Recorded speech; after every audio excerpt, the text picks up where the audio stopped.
God bless America. Hello, everybody. I am the Talk Radio Protege. This is the Protege program. Happy Friday. Thank you all so much for joining me. This is the final obstacle in the way of your weekend. Hang in there. It's almost here. Today, I want to talk a little bit about the tone of political discourse.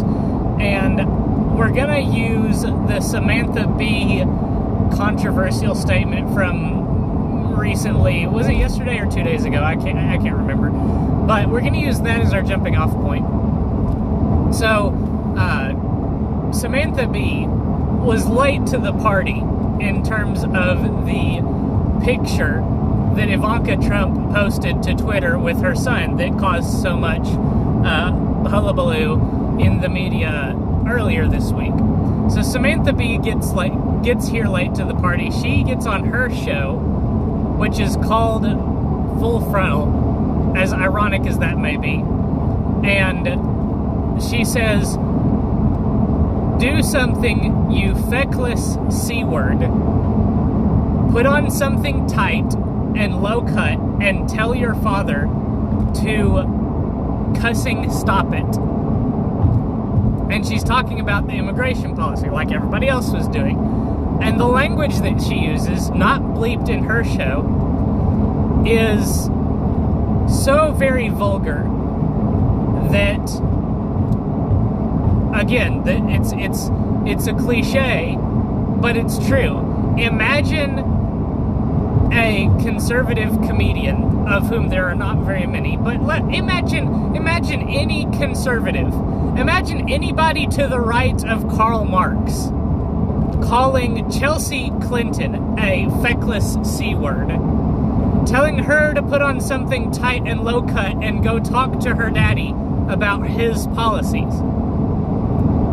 Can you imagine the nuclear explosion that would occur in the media? It would be as if Armageddon had come and the doomsayers were out telling everybody and pointing to everybody and saying, "Look at what has happened. We must do something to save ourselves." And it's those kind of people that lament at how degraded our political discourse has become. It's those kind of people that put on an MSNBC town hall and lament at how racist everyone is in America, and lament at how racist the founding of America is, and lament all these things. And they're the kind of people that will applaud. If you want, I wouldn't encourage it, but if you care to, go and watch Samantha Bee's statement from her show. I'm sure if you Google or go to YouTube and search for Samantha Bee feckless C-U-N-T, you will find the uncut video and listen to the zealotry on display by Samantha Bee's audience. They respond as if Samantha Bee just slapped Donald Trump in the face on live television for the world to see. It's insane. How did we get to... it's a question that I like to ask. How did we get to this point? How did we get to the point where the people that are this vulgar get to lament about how degraded our political discourse has become? And in my lamentations that I'm going to share with you today, let me first acknowledge that neither side is totally innocent in this procession. Neither side is totally innocent, but there is one side that is blatantly hypocritical when it comes to this. Let's rewind the clock. I'm too young to remember what I'm about to share with you, but I've heard it said from people that do remember. So let's rewind the clock. Let's go back as far as I've heard stories told. Now, I haven't heard any specific examples. I've heard that the media and the left hated Reagan as much as they hate Donald Trump, at the very worst. I've heard that they may hate Trump more, but they hated Reagan perhaps as much as they hate Trump. But I've never heard specific examples cited. So I'm going to wind the clock forward a little ways. I'm going to wind the clock forward to Bill Clinton. I'm going to wind the clock to a specific point in his presidency where he was having a rough time. And there was a unit of individuals put together. I've heard it called, and I don't know if it was called this by the Clinton administration, but it was called the Bimbo Eruptions Unit. And the Bimbo Eruptions Unit was in charge of slandering and libeling and obliterating it's the word I'm looking for. I use it in reference to the media all the time. The trustworthiness, there is one word for it. They were in charge of obliterating the trustworthiness of the women that were accusing Bill Clinton of sexual impropriety. If you were alive at the time, you might remember such phrases as white trash. You might remember them saying of one of the accusers, "This is what you get when you drag a dollar bill through a trailer park." Calling these women whores and, again, trash. Calling them opportunistic. Saying that the things they said had no merit because their characters were so abysmal that they couldn't possibly be trusted. Let's wind the clock forward now. Let's look at what Dan Rather said about candidate George Bush II. Dan Rather verifiably lied about, I believe it was candidate Bush, probably for his first term. I don't remember the date specifically. But verifiably, it is known at this time that Dan Rather lied about President Bush. And Dan Rather gets an award for his journalistic work, and I use journalistic lightly. That is these are some of the events that are leading themselves towards the current state. Let's wind the clock forwards a little bit more now. Let's go forwards to 2012. I remember 2012 a lot better than I remember 2008.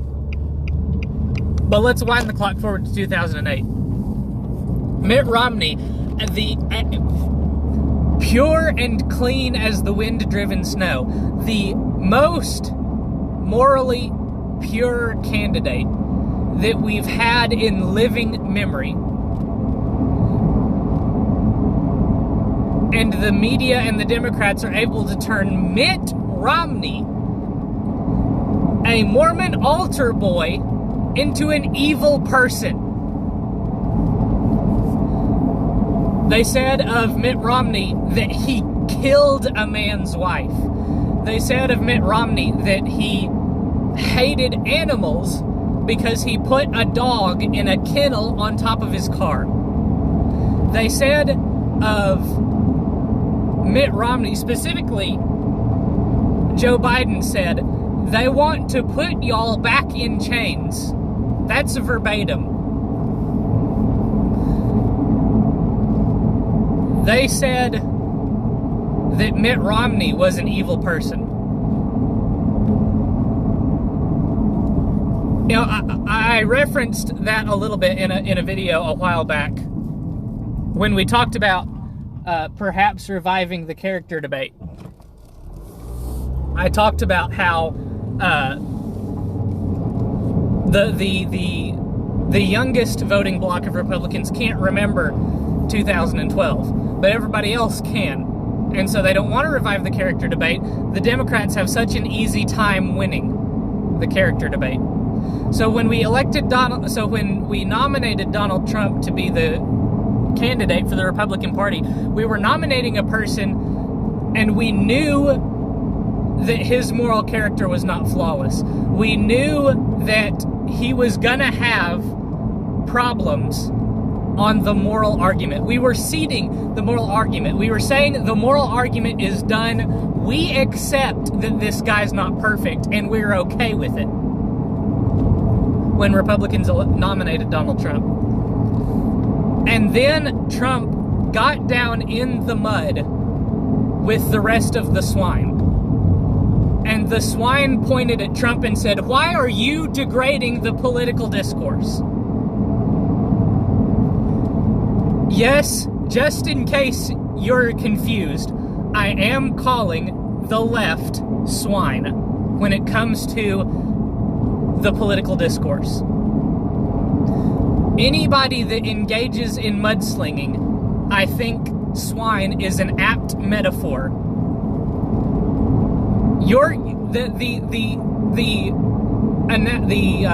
The proverb is, don't get in the mud and wrestle a pig, because the difference between you and the pig is the pig likes the mud. So when Trump gets down in the mud and he's slinging mud with the rest of the swine, perhaps it was the case that we had a couple of swine battling it out in the mud, and that's why he was able to succeed in that area. No, Trump is not clean and pure as the wind-driven snow. He is, in some aspects of his life, a pig. I think everybody would agree that when it comes to women, Trump historically is a pig. The quotes were run by crews supporting political action committees, quoting Trump saying vulgar things about women, trying to point out this is not a moral character. And I guess the people that were voting in the Republican primary decided we don't want to nominate Cruz and have him get destroyed. We'd rather nominate a guy that's already in bad shape morally. At least he won't get destroyed. Just a theory of mine.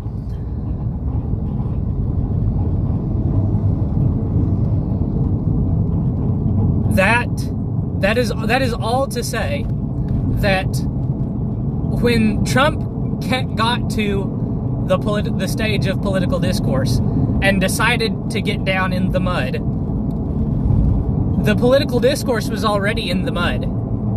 Trump is not solely responsible for the language, the vulgarity, the coarseness of our political discourse. He is not innocent, to be sure, but it is not, the blame does not rest squarely on his shoulders. I would put the blame much, much more on the shoulders of the left than I would on the shoulders of Trump. If the blame for the current state of our political discourse were a load to be carried, Trump's got his finger underneath the load. The Democrats have it in their arms, on their shoulders, that they're using everything they can to heft the weight of downgrading political discourse as low as possible. You know, Ben Shapiro said it on his show just recently. I guess the Democrats abandoned when they go low, we go high. The Democrats' plan seems to be when they don't go as high as possible, we go absolutely as low as we can possibly go. Because you had Roseanne Barr, not even a great shining example of republicanism, much less conservatism, say something somewhat racially charged and was instantly fired. Within hours of that tweet, she was fired from her show. By contrast, Samantha Bee lobs a very sexually charged insult at Ivanka Trump, extremely vulgar sexually charged insult. And within hours, she gets an award. She got an award within hours of the tweet. Or the statement, rather. The left gets rewarded for their vulgarity and for their driving the political discourse into the mud. And anybody to the right of Karl Marx gets eviscerated and obliterated and crucified on the altar of the swine of political discourse. A little bit ranty for this video, but didn't have a script. I've been very busy today, very busy this weekend. I'm very excited for what's happening in my life right now, and I think things are going to get back to normal very soon. But I thank you all for your patience thus far in this transition that I'm going through. I thank you so much for watching this video. If you enjoyed it, leave a like. Let me know what your thoughts are in the comments. Hit subscribe and hit the bell for notifications if you want to see more videos like this one. Check back every weekday for a new report, because you never know what shenanigans are going on with YouTube. First, it was the algorithm that was suppressing videos with specific tags. Then it was they're curating your subscription feed. Now, you never know what's going on. So thank you all of my to all of my loyal subscribers that have joined me thus far. We're coming up on our 1-year anniversary. I'm gonna have to go to the dates and look back and see when exactly my first upload was for this channel. I think I want to do something special, but I don't I don't have anything in mind at this time. Let me know if you've got any ideas for that. We might see what we can make happen. So thank you again so much for watching. Come back on Monday for a new report. Until then, have a good night. Have a fantastic weekend, everybody, and God bless.